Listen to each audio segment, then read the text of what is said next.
Maintenant, nous en savons un peu plus. Il y a un point qui reste à valider et qui sera complètement validé normalement mercredi, après-demain, à l'heure où je vous parle, qui concerne la défaillance de la fibre optique, puisque tout part d'un défaut de transmission de données entre la station de pompage qui est dans le lit de la Mayenne et l'usine des eaux qui est située à Pritz.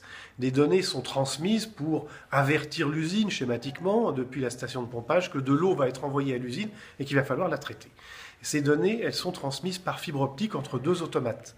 Et la fibre optique a eu une défaillance, et c'est le point, la question que nous sommes en train de vérifier, c'est quelle est l'origine de cette défaillance de la fibre optique.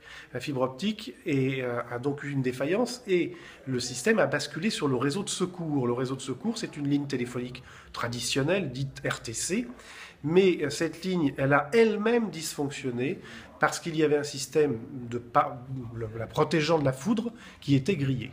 Ce qui fait qu'il n'y a pas eu transmission de données entre l'usine de pompage, la station de pompage, pardon, et l'usine. Autrement dit, la station de pompage n'a pas envoyé le message, plus exactement, le message est parti, mais il n'est jamais arrivé, en lui disant « je t'envoie de l'eau, il va falloir la traiter ». Et ça n'a pas non plus envoyé les messages d'alerte sur les réseaux d'astreinte.